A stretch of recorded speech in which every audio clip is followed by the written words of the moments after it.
together. Radio 91, where it's always better. Where it's always better.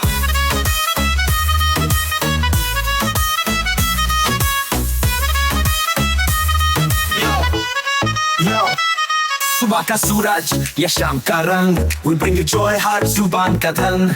Community की बात हम हैं आपके साथ, let's spread the love, चलो मिल के साथ। Tune in, turn up, दिल से बात करो, Radio Manu 92 FM के साथ चलो। Every voice counts, हर लम्हा यहाँ, चलो बात करके देखते हैं, let's all shine on। Yo, let's all go। सेहत की बात और dreams to share, Radio Manu 92 FM, we're always there. From unity to joy, we bring the light. Every word, every tune makes everything right. Listen up, it's time to unite. Radio Manu 92 FM, shining bright. दिल से सुनो, we love and care. चलो बात करके देखते हैं, let's take it there. So join me, come along for the ride. Radio Manu 92 FM, we're by your side. चलो बात करके देखते हैं, your voice, your guide.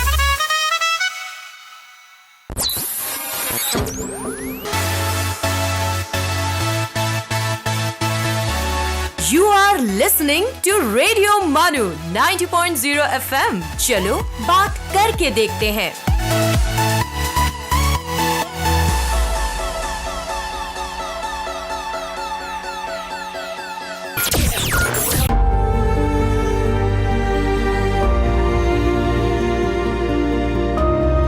ये है रेडियो मानू 90.0 FM। पेश है सलाम सिनेमा।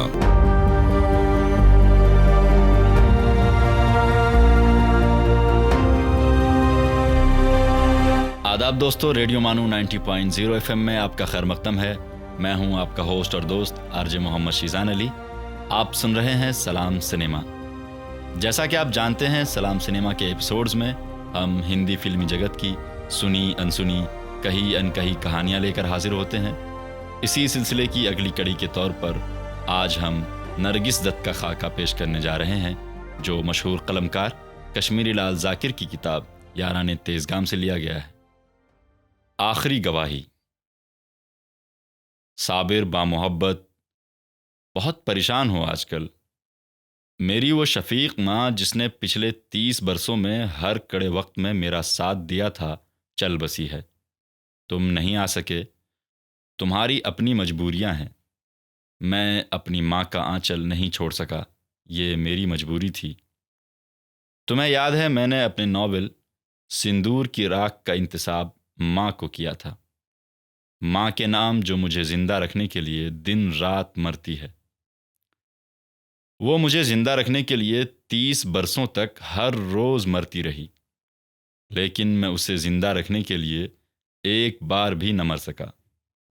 वो मरकर भी जीत गई, मैं जिंदा रहकर भी हार गया। हार और जीत का शायद जिंदगी और मौत से कोई ज़्यादा संबंध नहीं। जहन बहुत उलझा हुआ है, कोई बात ठीक से समझ में नहीं आ रही है। अभी परसों तुम्हारा तार मिला कि तुम्हारा हैंडलूम हाउस की एनेक्सी वाला ऑफिस आग की नज़र हो गया है। सोचता हूँ नरेंद्र बेदी का क्या हश्र हुआ होगा। उसी रोज़ तो हम माँ की राख जमुना के पानी में बहा कर आए थे। उधर तुम्हारा ऑफिस जल रहा था, इधर हम माँ की गर्म राख जमुना के पानी में बहा रहे थे। माँ जिसने पिछले 30 बरसों में एक दिन के लिए भी मेरा साथ नहीं छोड़ा था, अब हमेशा के लिए छोड़ गई है। और जब वो आखिरी सांस ले रही थी तो मेरे अलावा सब उसके करीब थे। उस वक्त वही उसके पास नहीं था जो उसकी मोहब्बत का सबसे ज़्यादा दम भरता था और जिसकी खातिर उसने अपनी ज़िंदगी का हर लम्हा वक्फ कर दिया था। मैं अपनी जगह रात भर तड़पता रहा और लम्हा भर भी न सो सका, और मुझे अपनी इस हालत का कोई सबब भी समझ में नहीं आ रहा था। लेकिन बाद में जब सारी सिचुएशन को समझने के काबिल हुआ तो जाना कि दरअसल ये तो माँ थी जो मुझसे दूर ज़िंदगी के आखिरी लम्हों में तड़प रही थी। मैं तो सिर्फ उसकी तड़पन की खामोश गवाही दे रहा था, और जाने अभी कितनी बार ऐसी और गवाहियाँ दूंगा।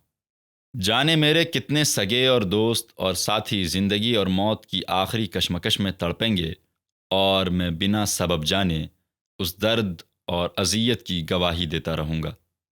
और जब मैं खुद उन लम्हों से गुज़रूँगा तो शायद मेरा कोई भी गवाह न हो। अभी पिछले साल भी तो एक गवाही दे चुका हूँ। 3 मई को तुम्हारा ख़त मिला था। नरगिस भाभी हमें छोड़ गईं। ब्रीच कैंडी अस्पताल में ज़िंदगी और मौत की जंग में हिम्मत और दिलेरी से लड़ती हुई भाभी धीरे धीरे ज़िंदगी के महाज से पीछे हट रही थी। ये ख़बर भी मुझे बराबर मिल रही थी। मैंने भाभी की एक मुख्तसर सी सत्र और उसके दस्तखत भी पढ़े थे। एक अंग्रेज़ी अखबार के पहले सफ़े पर उसने साईं बाबा को मुखातब किया था, बाबा अब मुझसे ये अजाब नहीं सहा जाता। नरगिस।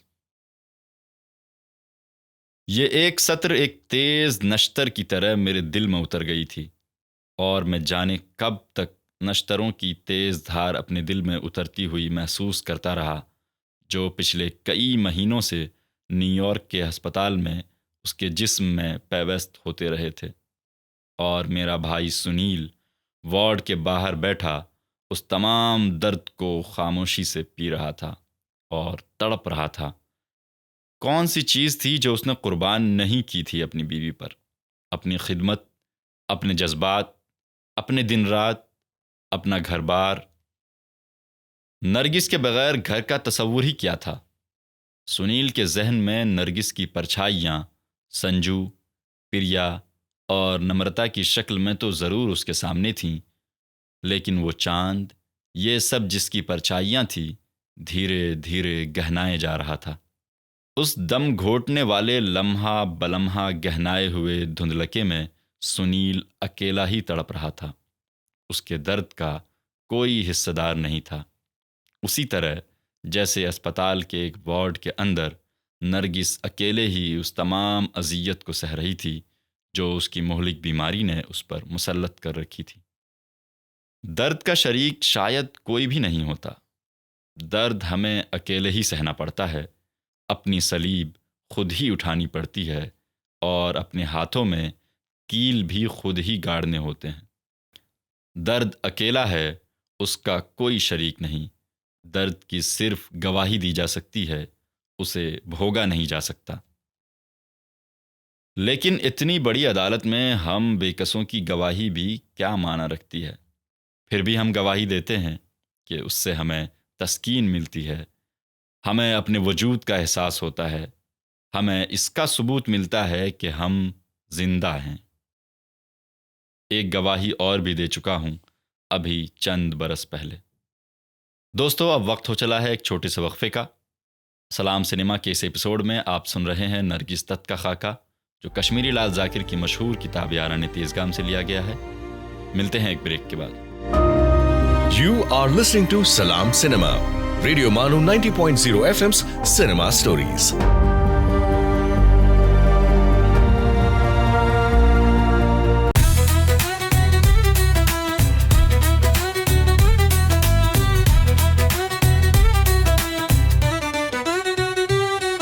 आप सुन रहे हैं रेडियो मानो 90.0 FM, एक community radio station. So join the wave, come along for the ride. Radio Manu 90.0 FM, we're by your side. चलो बात करके देखते हैं. Your voice, your guide.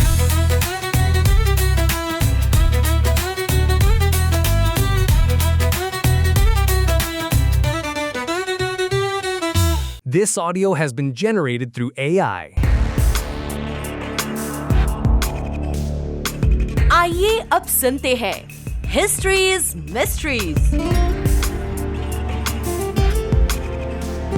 आदाब दोस्तों, आप सुन रहे हैं रेडियो मानो 90.0 FM। सोचिए, एक ऐसा जमाना जब न सिग्नेचर था, न आइडेंटिटी कार्ड, न डिजिटल ऑथेंटिकेशन। किसी शख्स की पहचान और किसी सामान की मिल्कियत साबित करने के लिए इंसान के पास एक खास निशान होता था, एक सील।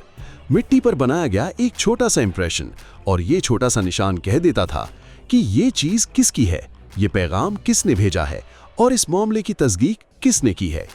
आइए आज हिस्ट्रीज मिस्ट्रीज में जानते हैं सील यानी मोहर की हजारों साल पुरानी कहानी। दोस्तों, सील एक ऐसी मोहर होती है जिसे किसी शख्स, इदारे या अथॉरिटी की पहचान और तस्दीक के लिए इस्तेमाल किया जाता था। इसका इंप्रेशन मिट्टी, वैक्स या किसी दूसरे मटेरियल पर लगाया जा सकता था। सील्स की तारीख बहुत पुरानी है। स्टैम्प सील्स कम से कम 6th मिलेनियम BCE यानी लगभग 6000 BCE तक इस्तेमाल होने के सबूत मिलते हैं। फिर आया एक दिलचस्प इनोवेशन, सिलेंडर सील। लगभग 4th मिलेनियम BCE में मेसोपोटामिया में सिलिंड्रिकल सील्स का इस्तेमाल शुरू हुआ। इन छोटे सिलेंडर्स पर तस्वीरें, सिंबल्स और कभी-कभी राइटिंग भी नक्श की जाती थीं। जब इसे गीली मिट्टी पर रोल किया जाता तो पूरा डिजाइन एक कंटिन्यूअस इंप्रेशन की सूरत में सामने आ जाता। लेकिन ये सील्स सिर्फ डेकोरेशन के लिए नहीं थे। इनका इस्तेमाल माल की मिल्कियत जाहिर करने, तिजारती मामलात की तस्दीक करने, कंटेनर्स और दरवाजों को सील करने और डॉक्यूमेंट्स को ऑथेंटिकेट करने के लिए किया जाता था। और दोस्तों, इन सील्स को देखकर हमें कदीम लोगों की जिंदगी के बारे में भी बहुत कुछ मालूम होता है। कुछ सील्स पर बादशाहों, देवताओं, जानवरों, हंटिंग सीन्स और रोजमर्रा की जिंदगी के मनाजिर नक्श किए गए। इसलिए आर्कियोलॉजिस्ट के लिए सील्स सिर्फ छोटी सी मोहर नहीं, बल्कि कदीम तहजीबों की एक तरह की विजुअल हिस्ट्री भी है। मेसोपोटामिया में सिलेंडर सील्स को अक्सर गले या कलाई में धागे के साथ पहना जाता था, यानी एक छोटी सी सील किसी शख्स की पर्सनल आइडेंटिफिकेशन का काम भी करती थी। वक्त के साथ सील्स दुनिया के मुख्तलिफ इलाकों में अलग अलग शक्लों में इस्तेमाल होती रहीं। बादशाहों और हुकूमतों ने अपनी ऑफिशियल सील्स का इस्तेमाल किया, तिजारती लोगों ने अपने माल और डॉक्यूमेंट्स को ऑथेंटिकेट किया, और बाद में सील्स सिग्नेट रिंग्स और ऑफिशियल स्टैम्प्स की सूरत में भी मशहूर हुईं। तो दोस्तों, सील सिर्फ मिट्टी पर बना हुआ एक निशान नहीं था, ये पहचान, मिल्कियत, अथॉरिटी और भरोसे का एक कदीम जरिया था। दोस्तों, आज के हिस्ट्रीज मिस्ट्रीज में फिलहाल इतना ही। अगली मुलाकात में फिर लेकर आएंगे तारीख के पन्नों से एक और हैरत अंगेज इन्वेंशन, डिस्कवरी या हिस्टोरिकल इवेंट की कहानी। तब तक के लिए सुनते रहिए रेडियो मानो 90.0 FM। चलो बात करके देखते हैं। You were listening to History's Mysteries.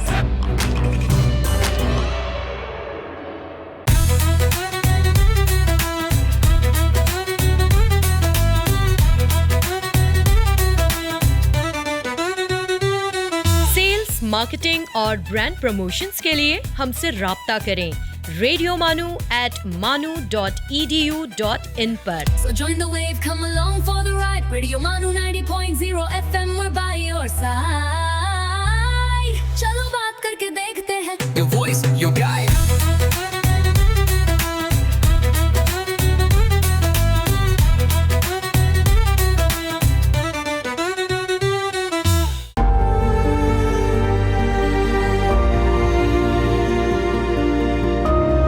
You are listening to Salam Cinema, Radio Manu 90.0 FM's Cinema Stories.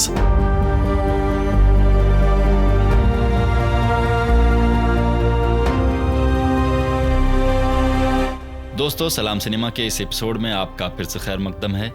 आप सुन रहे हैं नरगिस दत्त का खाका, जो कश्मीरी लाल जाकिर की मशहूर किताब याराने तेजगाम से लिया गया है। सुनील के कज़न अशोक ने जमुनानगर से टेलीफोन किया था। मंगला बुआ का इंतकाल हो गया था। मुझे फ़ौरन मंडोली बुलाया था, क्योंकि सुनील अपनी माँ की डेड बॉडी लेकर अगली सुबह हवाई जहाज़ से दिल्ली पहुँच रहा था और वहाँ से डेड बॉडी मंडोली ला रहा था। उसके जिस्म की मिट्टी उस धरती में मिलने वाली थी जिस धरती ने उसे पाकिस्तान बनने के बाद मोहब्बत और सत्कार से कबूल किया था। बहुत सदमा हुआ ये ख़बर सुनकर। जब मैंने माँ को ये ख़बर दी तो वो चीख उठी। मंगला बुआ और मेरी माँ ननंद भाभी थीं। दोनों में कितना प्यार था, उसके गवाह सिर्फ मैं नहीं, ख़ानदान के सभी अफराद हैं। दोनों जब कभी मिलती थीं तो आधी आधी रात तक जाग कर जान भर की बातें करती रहती थीं।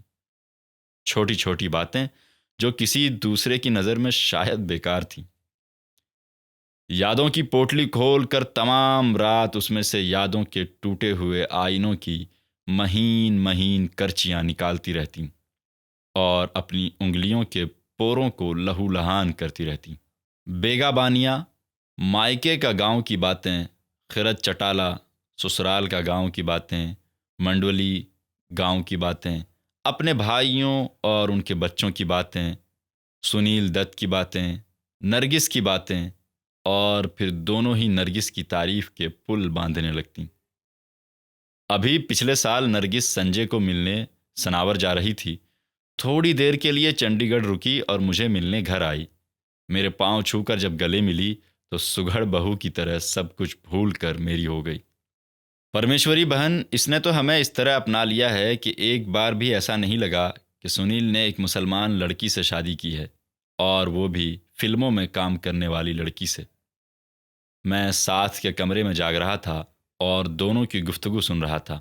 झट से बोला, आप दोनों झूठ बोल रही हैं, और ये कहते हुए उनके कमरे में आ गया। दोनों ही एक पलंग पर बैठी अपने में मस्त थी। तुम क्यों जाग रहे हो अब तक? मंगला बुआ ने मुस्कुराते हुए पूछा। ये देखने के लिए कि आप रात भर क्या करती रहती हैं। देख लिया? माँ ने पूछा था। हाँ, अब तो नरगिस की तारीफ के पुल बांध रही हो, और जब सुनील ने उससे शादी की थी तब तो दोनों उनके साथ साथ मुझे भी कोसती थीं। ओ पुरानी गल है, मंगला बुआ ने मुस्कुराते हुए कहा था। मैं इस बात की भी गवाही दे सकता हूँ कि अगर मैंने अपने ख़ानदान में कोई ऐसी 2 औरतें देखी हैं जिनके नैन नक्श और हंसी ने मुझे मुतासिर किया था, तो वो मेरी माँ परमेश्वरी देवी और मेरी बुआ मंगला थी। हाय, क्या हंसी थी दोनों की, एकदम जादू ही कर डालती थी दूसरों पर। और ये भी इत्तेफाक था कि उस पुरानी नस्ल के साथ अपनी हंसी का जादू जगाने के लिए नई पीढ़ी की एक और ख़ातून भी उनके ग्रुप में शामिल हो गई, जिसका नाम था नरगिस, और जिसने अपने लेटर हेड पर मिसेस नरगिस सुनील दत्त छपवा रखा था। मुझे जब भी उसने ख़त लिखा, ख़त के नीचे अपने नाम के बजाय भाभी ही लिखा। सब्ज़ स्याही में बोल्ड हरूफ में लिखा हुआ भाभी कितना प्यारा लगता था। किस तरह जोड़ दिया था उसने अपने आप को एक ऐसे ख़ानदान के साथ जो लड़ाकू बरहमनों का ख़ानदान था, मोहियाल बरहमनों का ख़ानदान, जिस ख़ानदान के अक्सर अफराद या तो फ़ौज में हैं या पुलिस में। फ़नकारी और पढ़ाई लिखाई जिनके बस की बात नहीं। अगर मुझे कहीं कोई मोहियाल आर्टिस्ट या रिसर्च स्कॉलर मिल जाए तो मैं एक बार तो अचंभे में आ जाता हूँ। ये जीव अपनी डार से कैसे बिछड़ गया है? कहीं पिछले जन्मों का संस्कार होगा। शायद तुम भी, माय डियर साबिर दत्त, अपनी डार से बिछड़े हुए ही एक जीव हो। और फिर अगली सुबह सुनील अपनी माँ की डेड बॉडी को एक ताबूत में हिफाजत से रखवा कर मंडोली गांव में पहुंच गया। रो रो कर उसकी आंखें बेर बहुटियाँ बनी हुई थीं, और उसके साथ नरगिस सफ़ेद साड़ी में ढकी, एकदम मुज़महिल और निढाल, चेहरा सता हुआ, आंखें आंसुओं से भरी हुईं। सुनील जब मेरे गले से लिपट कर सिसका तो नरगिस भी सिसक उठी और मेरे कंधे से लग गई। मुझे लगता है कि उसके आंसुओं की नमी आज भी मेरे कंधे पर सुलग रही है।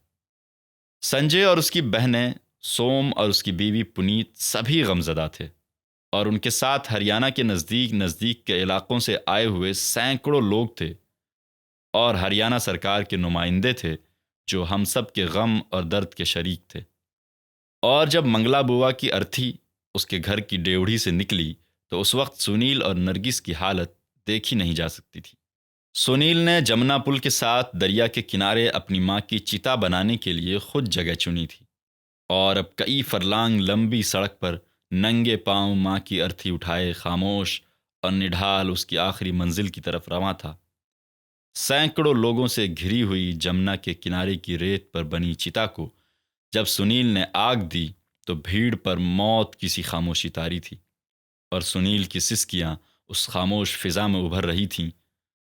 सोम और संजय और सभी अजीज़ और रिश्तेदार अपनी अश्क भरी आंखों से मंगला बुआ को अकीदत के फूल पेश कर रहे थे। और फिर सुनील नंगे पांव वापस घर पहुंचा।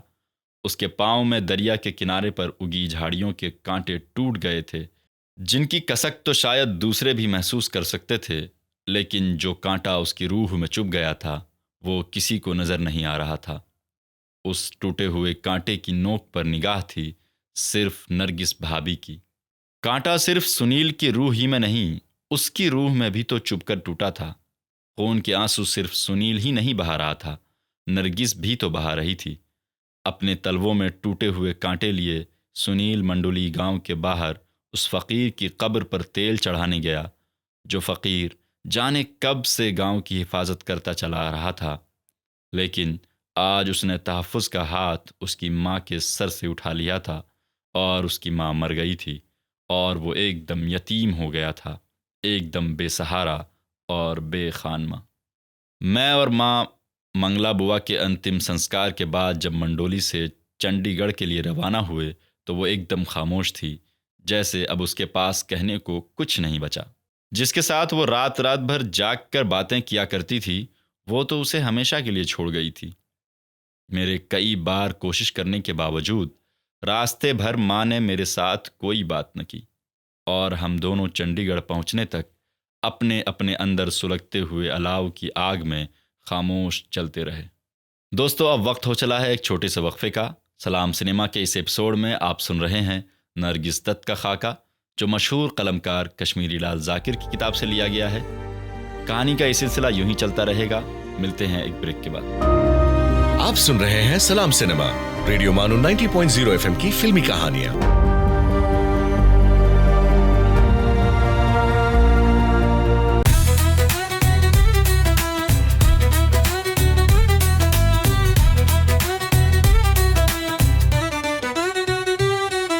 You are listening to Radio Manu 90.0 FM, a community radio station. So join the wave, come along for the ride. Radio Manu 90.0 FM, we're by your side.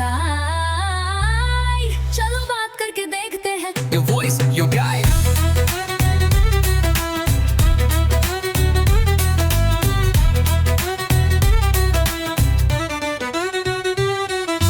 This audio has been generated through AI.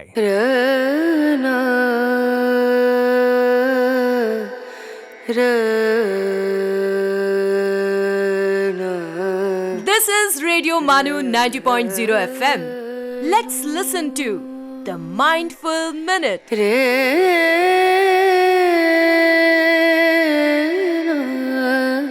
जैसा अन्न वैसा मन, प्रसिद्ध कथन।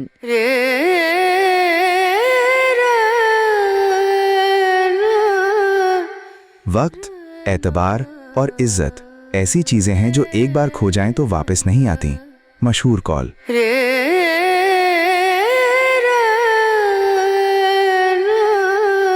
There are 3 rules for writing a novel. Unfortunately, no one knows what they are. W. Somerset Maugham. ये है radio मानो 90.0 FM। आप सुन रहे थे द माइंडफुल मिनट।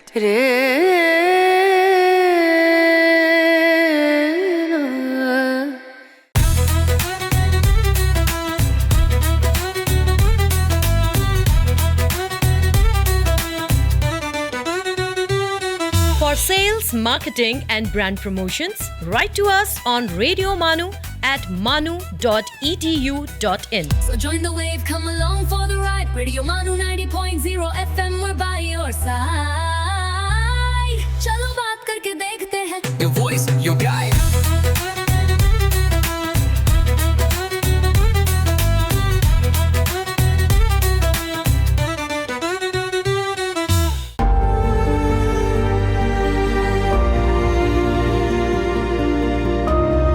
आप सुन रहे हैं सलाम सिनेमा, रेडियो मानो 90.0 FM की फिल्मी कहानियां।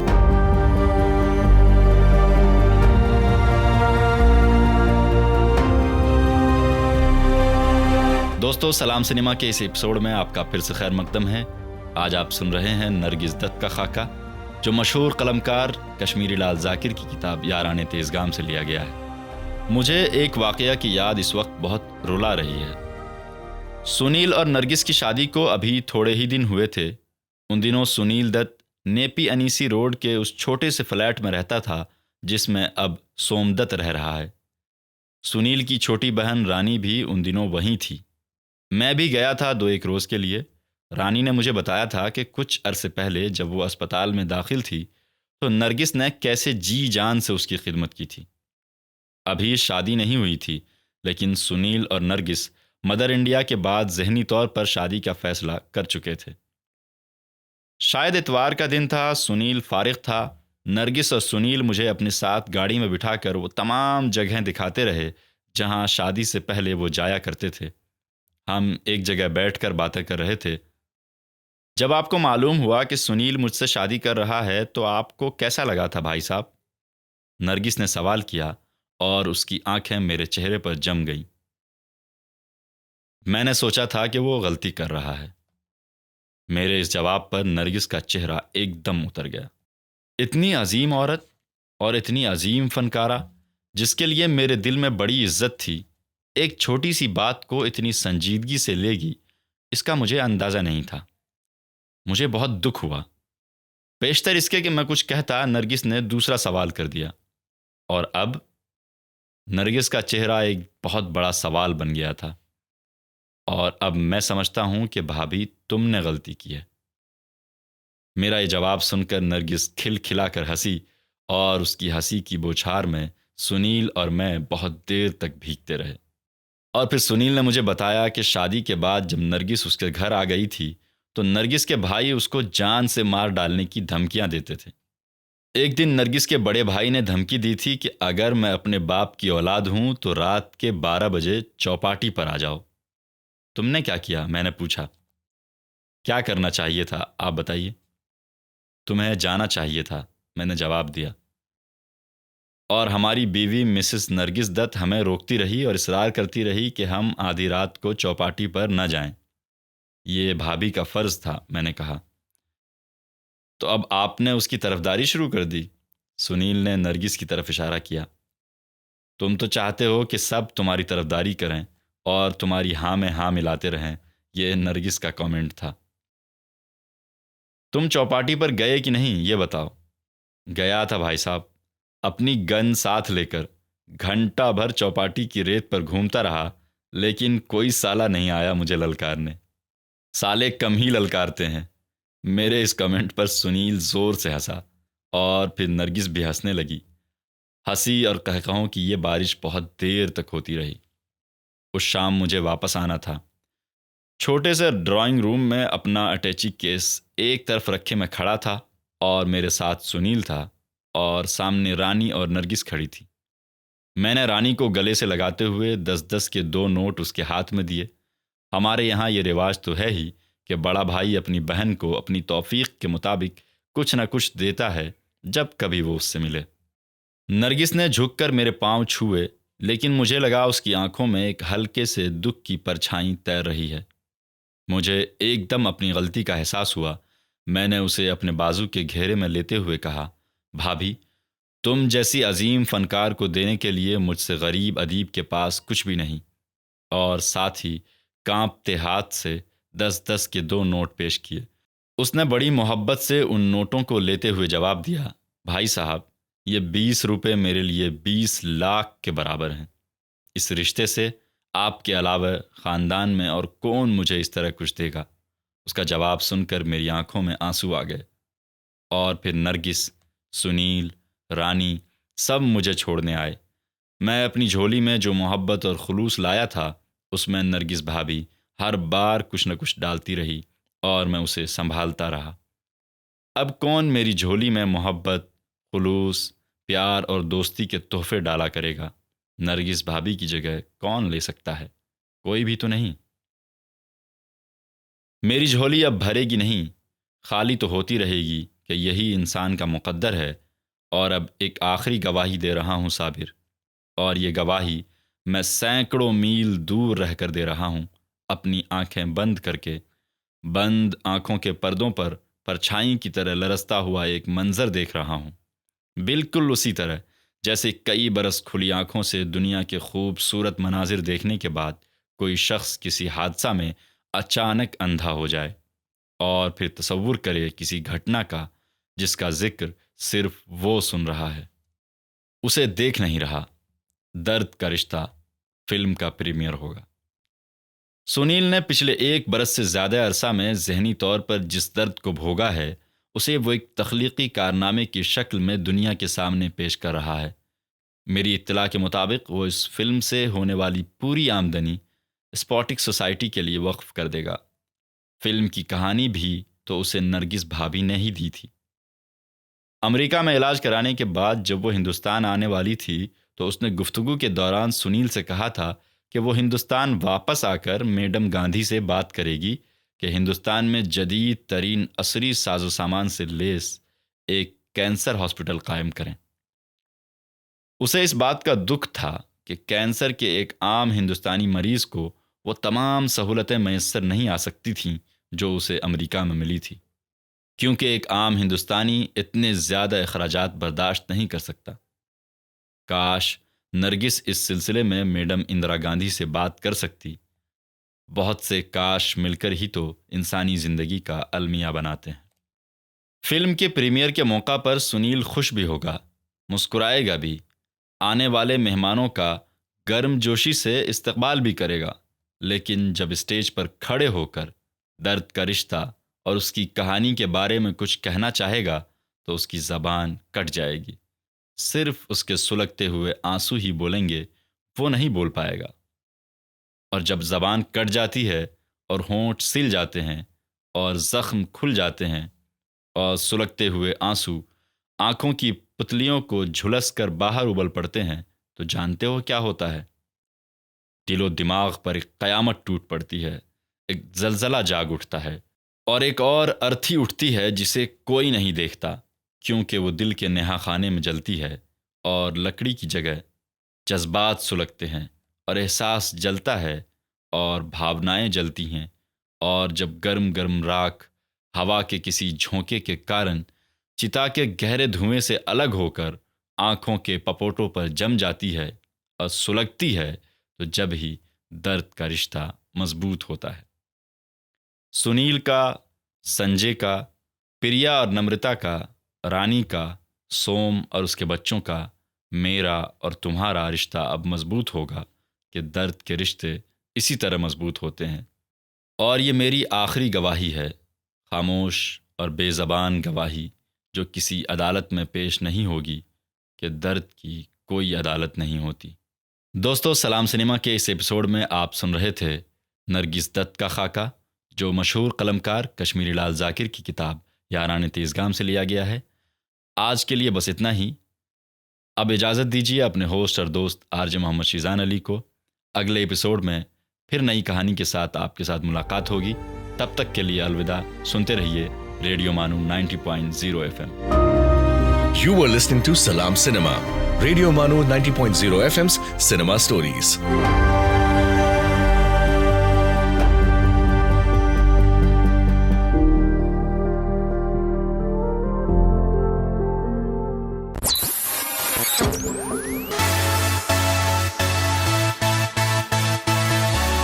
ये है रेडियो मानू 90.0 FM। चलो बात करके देखते हैं।